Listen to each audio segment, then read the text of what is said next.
Hi friends, welcome to my YouTube channel. చాలామంది ఫ్రిడ్జర్లో deep అంటే బాగా కూలింగ్ త్వరగా వస్తుందని చెప్పేసి ఆలోచిస్తూ ఉంటారు. ఒక్కొక్కసారి ఫ్రిడ్జిరేటర్ మొత్తం గడ్డకట్టే ఛాన్సెస్ ఉంటాయి.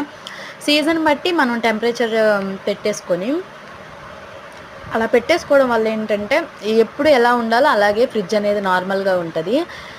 ఒకసారి నేను ఇది మొన్న పెట్టేసాము, మేము మర్చిపోయాము. సో మర్చిపోయినప్పుడు అది చూడండి, ఐస్ పుల్ కూడా అక్కడ వేసాము. అంటే ఐస్ క్రీమ్ తీసుకుని ఐస్ పుల్ కూడా అక్కడ వేస్తే అది మొత్తం స్ప్రెడ్ అయిపోయింది, అంతలా గడ్డగట్టింది అనమాట. దీంట్లో సరిగా క్లారిటీ కనిపించట్లేదు.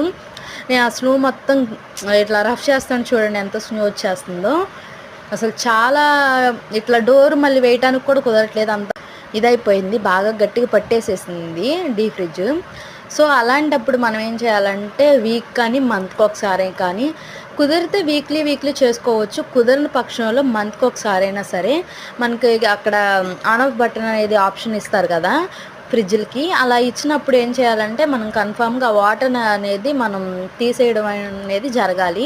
ఆ జరగని పక్షంలో ఏంటంటే చాలామంది వాటర్ బాటిల్స్ పెట్టినప్పుడు బాగా గడ్డగట్టిపోతాయి, సరే ఉంటేలే ఎప్పుడైనా ఐస్ క్యూబ్స్ టైప్ అలా యూజ్ అవుతాయి అన్నట్టుగా అలాగే వదిలేస్తూ ఉంటారు.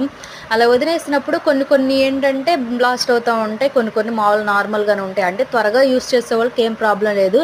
అలాగే నెగ్లెక్ట్ చేసి మర్చిపోయి వదిలేసే వాళ్ళకి ఏంటంటే బ్లాస్ట్ అవుతూ ఉంటాయి. సో అదొకసారి చూసుకోండి. చూడండి ప్లేట్లోకి ఎంత వచ్చేసిందో స్నో లాగా.